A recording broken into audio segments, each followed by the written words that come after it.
और जी भंडारी जी नमस्कार। नमस्कार जी। अरे लास्ट टाइम हमारी बात हुई थी जैसे इन्वेस्टमेंट को लेके। हम्म। तो इस बार मैं आपसे पूछना चाह रहा हूँ, जैसे भंडारी जी आपने कहा था हम्म। इन्वेस्टमेंट के तरीके जी बहुत हैं जी। मार्केट में, जैसे इक्विटी मार्केट बोला था आपने। तो हम्म। इक्विटी मार्केट है क्या? वैसे ये सब जानना चाह रहे हैं, मैं भी जानना चाह रहा था। तो तो बेसिकली आप शेयर मार्केट के बारे में जानना चाह रहे हैं हाँ जी, आप बताइए शेयर मार्केट होता है क्या? मुझे तो कुछ और पता नहीं कैसे है, इसमें मैंने इतना सुना हुआ इन्वेस्ट। है बहुत कुछ शेयर मार्केट के बारे में, जी बट इतना जानकारी नहीं है, आप बताएं थोड़ा। जी। ये शेयर मार्केट एक ऐसा मार्केट होता है जहाँ पे कंपनियों के शेयर्स में बाइंग और सेलिंग होती है, परचेजिंग होती है और सेलिंग होती है। और ये मार्केट बनाने का जो ये रीज़न था कि माना बात आप मान लीजिए एक कंपनी है एक्स वाई जेड, वो 10 साल से काम करती है, 5 साल से काम करती है। अब कुछ काम करने के बाद एक उसका नाम हो जाता है।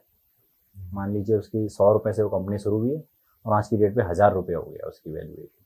हम्म, तो आपको अपना बिजनेस एक्सपेंड करना चाहते हो तो आप क्या करेंगे? मार्केट से पैसा रेज करेंगे।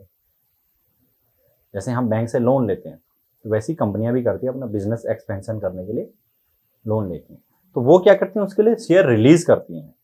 अब 1000 रुपये वैल्यूएशन हो चुकी है, वो 100 रुपये आईपीओ के शेयर, हाँ, आईपीओ निकालती है। आईपीओ निकालती हैं जैसे। अच्छा, ओके। तो इसी को शेयर मार्केट कहते हैं। तो ये बेसिकली दो टाइप का होता है, एक प्राइमरी मार्केट और एक सेकेंडरी मार्केट। प्राइमरी मार्केट जो आप बात कर रहे थे, IPO, IPO, initial public offer बोलते हैं उसे हम। हाँ। अच्छा अच्छा। और सेकेंडरी मार्केट जो आपका ये एक्सचेंज में ट्रेडिंग होती है, ये अच्छा जब लिस्टेड हो जाती है कंपनी उसके बाद उसे सेकेंडरी मार्केट बोलते हैं। अच्छा।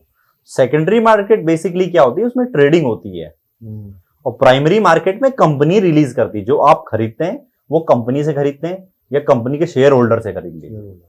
मान लीजिए मैं किसी कंपनी का प्रमोटर हूं, हम्म, 100% मेरे पास इक्विटी है, हम्म, और उसके बाद मैं उसे लिस्ट कराता हूं, तो मैं अपने 10% शेयर मार्केट में रिलीज करता हूं। 1000 रुपये मेरी कंपनी की वैल्यू है, हम्म, मैं उसमें से 100 रुपए के शेयर मार्केट में रिलीज करता हूं। तो उसमें दो चीजें देखने वाली हैं, एक मैं नए शेयर भी आपको दे सकता हूं हम्म, और अपने एग्जिस्टिंग शेयर भी आपको बेच सकता हूं। अच्छा। तो कंपनी को जो बहुत सारे लोगों में आपको एक मिथ इसमें क्लियर कर देता हूं। हम्म, बहुत लोग समझते हैं कि आप शेयर में जो ट्रेडिंग करते हैं उससे कंपनी को फायदा होता है, कंपनी को नुकसान होता है। कंपनी को आपको ट्रेडिंग से कोई मतलब नहीं है। अच्छा। अभी ये मैं आपको ट्रेडिंग के बारे में भी समझाऊंगा कि कैसे कैसे ट्रेडिंग होती है। जैसे पर मैं, आपने काफी सुना हाँ, होगा ट्रेडिंग जो होता है, इससे कंपनी को कोई मतलब नहीं होता है। कंपनी को सिर्फ आईपीओ से मतलब होता है। आईपीओ में आप शेयर लेते हैं, कंपनी के पास पैसा जाता है या प्रमोटर के पास पैसा जाता है, उसके बाद देन वो सेकेंडरी मार्केट में लिस्टिंग होता है, उसके बाद ट्रेडिंग होती है।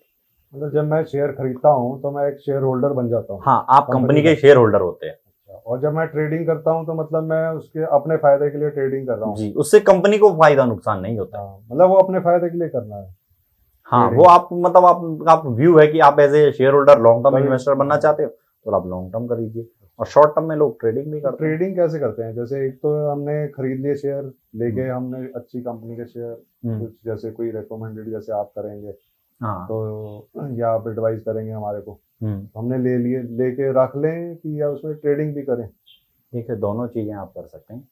कई बार क्या होता है कि हमें थोड़ा शॉर्ट टर्म व्यू लगता है कि कंपनी में आगे ग्रोथ कम लगती है, तो आप उसमें थोड़ा ट्रेडिंग भी कर सकते हैं। जैसे निफ्टी में 50 कंपनीज होती हैं, तो जरूरी नहीं है कि साल में 50 की 50 कंपनियां अच्छा परफॉर्म करती हैं। कभी बिजनेस में साइकिल होती है, काफी सारे बिजनेस देते हैं कि विंटर्स में चलता है, कोई समर में चलता है। तो इसी से एनालिसिस कर रही होती है आज हमें। मतलब ट्रेडिंग एक उतार चढ़ाव के हाँ, लिए। उतार चढ़ाव होता है, पर ट्रेडिंग में कम ही लोग पैसा बनाते हैं। जैसे अभी अच्छा। सेबी की रिपोर्ट भी आई थी, हम्म, उसमें सिर्फ 10-11% इन्वेस्टर ने पैसा बनाया, वो सॉरी ट्रेडर ने पैसा बनाया। ट्रेडर में। इन्वेस्टर पे तो रिपोर्ट अभी आई नहीं कोई। वो ट्रेडिंग पे जो रिपोर्ट आई थी उसमें 10% लोग ही पैसा बना पाते हैं। तो अगर आप सोचते कि आप ये 10% में है तो आप कर सकते हो ट्रेडिंग, तो ये और रेस्ट आपके लिए इन्वेस्टमेंट तो है ही लॉन्ग टर्म। इक्विटी मार्केट में ये इन्वेस्ट करने से क्या हमें फायदा हो सकता है या फायदा होता है? बिल्कुल। आप देख लीजिए, सेंसेक्स की वैल्यू 79 में 100 रुपए थी और आज 60,000 से भी ऊपर है। अच्छा। तो आप सोचिए ना, 600%, 600 गुना टाइम्स, हम्म, 600 टाइम्स ग्रोथ हुई ओवर द 42 ईयर्स में। अच्छा। तो ये इसका बेनिफिट आप भी ले सकते हो इन्वेस्टमेंट का। चलो, ये तो अब हम देख रहे हैं। अब जैसे अब 60,000 आप कह रहे हैं इस टाइम है, प्रेजेंट टाइम में अभी मैं एंटर करता हूँ तो मैं तो 60,000 में ही ये एंटर देखो, करूंगा ना। आप प्रोजेक्शन क्या है, मतलब आप और आज का मार्केट देख रहे हैं, हाँ। मोस्टली इन्वेस्टर की यही सोच होती है कि मैं आज से, आप आज का मत देखिए, डिपेंड करता है कि टाइम होराइजन क्या है। सबसे बड़ी गलती आदमी क्या करता है, आदमी आज को देखता है। आपको आज थोड़ी रिटर्न चाहिए, आपको तो फ्यूचर में रिटर्न चाहिए ना, इसीलिए इन्वेस्टमेंट कर रहे हैं। भंडारी जी, जैसे सॉरी डिस्टर्ब कर रहा हूँ बीच में, जैसे आजकल लोगों का व्यू शॉर्ट टर्म ही हो गया। शॉर्ट टर्म भी अगर लॉन्ग टर्म में बात करें तो ज़्यादा लोग कहते हैं कि 5 साल में वेट कर लूँगा, जी। होल्ड कर लूँगा, स्टॉक ले लूँ कोई अच्छे, 5 साल में मुझे कुछ मिल गया अच्छा, मतलब जैसे एफडी या उसमें है 10 साल में डबल हो रहा है, 5 साल में वो कहते हैं कि मेरा डबल या ट्रिपल तो हो जाए कम से कम, तभी फायदा है स्टॉक मार्केट में, नहीं तो क्यों आप enter करें? शॉर्ट टर्म में देख रहे हैं ना, आप मुझे बताइए, सेंसेक्स का 600 टाइम्स 600 गुना हुआ है 40 साल में, तो आप पर ईयर का देख लीजिए उसमें सीएजीआर कितना होता है। वो 40 साल कॉमन तो- से अगर सिंपल प्रिंसिपल लगाएंगे उसमें, सिंपल इंटरेस्ट लगाएं तो बहुत ज्यादा दिखेगा, पर कंपाउंडेड में कम आएगा। नहीं, अब तो जो इन्वेस्टर जुड़ेंगे कई लोगों की तो 40 साल उम्र भी नहीं है, तो जैसे मतलब 20-25 साल के लोग बच्चे या 30 तो साल के उनके enter करना लिए चाह ये रहे हैं। प्लस पॉइंट है, ये प्लस पॉइंट है कि हाँ। उनके पास एक लंबा टाइम पीछे होराइजन है। पीछे का वो हिसाब किताब देख ही नहीं रहे, वो कह रहे हैं अभी यहाँ ये चल रहा है देखिए, तो ये मार्केट तो चल रहा है। आपको सोचना है कि आपको अपनी, आप कितने लॉन्ग टर्म अपने रिटायरमेंट की प्लानिंग करते हैं, आप कितना लॉन्ग टर्म देखते हैं। रिटर्न भी अब बेसिकली उतना ही उसी हिसाब से आपको आता है ना। अब आजकल शॉर्ट का टाइम है, हर किसी को शॉर्टकट चाहिए, कहीं भी जाओ तो आदमी सोचता है शॉर्टकट क्या है। शॉर्टकट से जिंदगी नहीं चलती ना। आज आपकी एज कितनी हो गई, आप 30 प्लस हो और हम भी 30 प्लस है, तो 30 ईयर का टाइम होराइजन तो हमने पार कर लिया ना, तो क्यों ना हम आगे 30 ईयर के लिए प्लानिंग करें। हाँ। ये आप सोचिए ना, इस नजरिए से आप सोचिए। 20 साल में तो अपना कॉलेज से बच्चा आउट होता है, फिर वो कमाने लगता है, तो 20 साल तो पार कर चुका है ना। आज जैसे मैं हूं, मैंने आगे अपनी फैमिली के लिए प्लानिंग करी है, तो कितना पैसा होना और चाहिए उसी हिसाब से अपना रिटायरमेंट प्लानिंग करी है। इन्वेस्टमेंट के लिए? तो वैसे ही आपको भी करनी चाहिए। नॉर्मली क्या होता है, हम और आप अपना ईयरली बेसिस पे आप रिटर्न कैलकुलेट करते हैं कि आपने अपनी इतनी अर्निंग है और आप कितना रिटर्न कमा रहे हैं, क्या आप करते हैं कैलकुलेट? नहीं करते हैं। हम प्लान में बहुत ही रेयर, मैं 10 आप लोगों से बात करता हूँ तो उसमें सिर्फ एक ही पर्सन होता है जो ऐसे कैलकुलेट करता है। एडवाइजर इसीलिए काम आते हैं क्योंकि वो प्लान वे हाँ। में काम कर देते हैं, कोई भी इन्वेस्टर आए या, क्योंकि वो इन्वेस्टर तो अनप्लान्ड वे में चलता है। हाँ। और सबसे बड़ी गलती हम ये करते हैं, हम समझते हैं हमें सब पता है, हाँ, वी नो एवरीथिंग। ये तो है।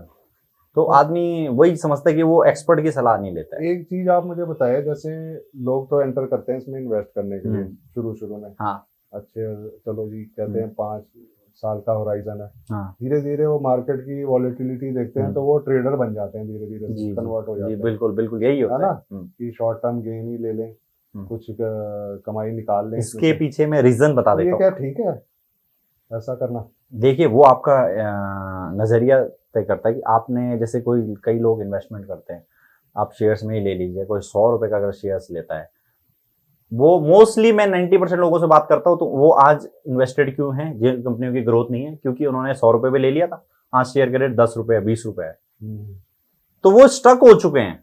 बहुत ही कम लोग होते हैं जो प्रॉफिट में वेट करते हैं, मतलब 100 रुपए के शेयर 500 हो गया, अभी भी होल्ड करते हैं। ऐसे 10% लोग ही मिलते हैं, और ये डेटा भी कहता है जो पुराना, कि हर लोग किसी ने पैसा नहीं, क्योंकि आदमी क्या होता है कि प्रॉफिट बुक जल्दी कर लेता है, प्रॉफिट में आदमी रुकता नहीं है। मान लीजिए आपके पास दो इन्वेस्टमेंट है, एक जॉब में 100 से 200 बाय, दूसरा 100 to 50 बाय। अब आपने पैसा निकालने की बात आती है, तो आदमी जहां पे प्रॉफिट हो रहा है वहीं पे बुक करता है। तो ये गलती हम करते हैं बेसिकली, और इसमें हमारा सबसे पहले ईगो आता है।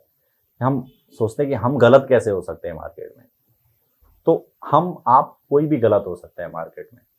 तो चलो भंडारी जी, मेरा इंटरेस्ट तो बन रहा है इसमें, पर आप मुझे इसका थोड़ा स्टेप वाइज कैसे एंटर करना है, सबसे क्या है ये हाँ, सिखाएंगे क्या पूरा? मतलब बिल्कुल बताएंगे आपको आप बताऊंगा। मुझे सबसे और पहले मेरे तो viewers आपको को? अपना ईगो साइड पे करना पड़ेगा। ईगो से आगे मार्केट नहीं चलेगा। जो मार्केट में ट्रेंड है, अब काफी सारे लोग चलते, मुझे तो भाई 12% इंटरेस्ट चाहिए, मुझे तो 20% इंटरेस्ट, ऐसा नहीं होता। आपको रिलेटिविटी देखनी पड़ेगी कि जीडीपी क्या चल रही है। अब कोरोना में नेगेटिविटी थी तो ग्रोथ रेट भी कम आई थी, हालांकि मार्केट आगे को फोरकास्ट करता है। तो आपको रिलेटिविटी देखनी पड़ेगा कि वर्ल्ड में कितनी ग्रोथ है, हमारे यहाँ पे कितनी ग्रोथ है। तो ये सब चीज डिपेंड करेंगी, उससे आप कंपेयर कीजिए।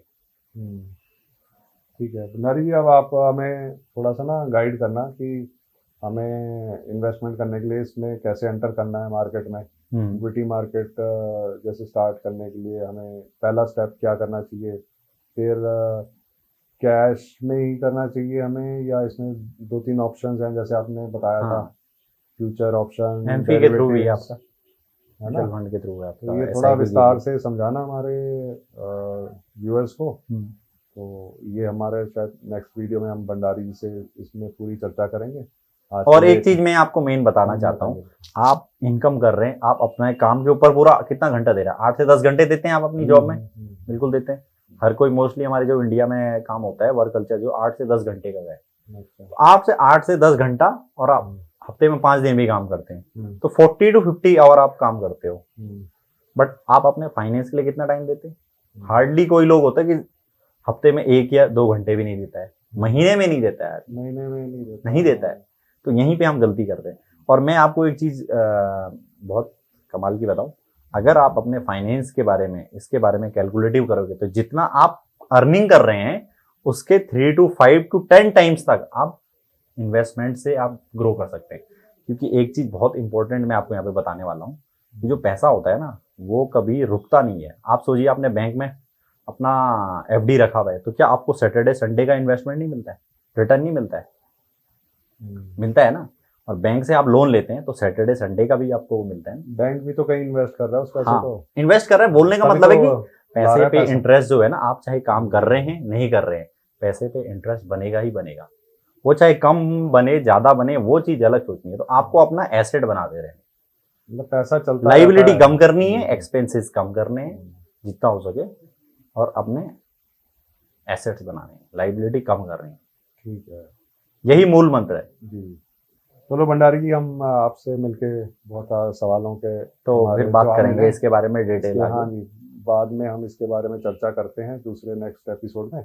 अभी के लिए इतना, बहुत धन्यवाद। Thank you.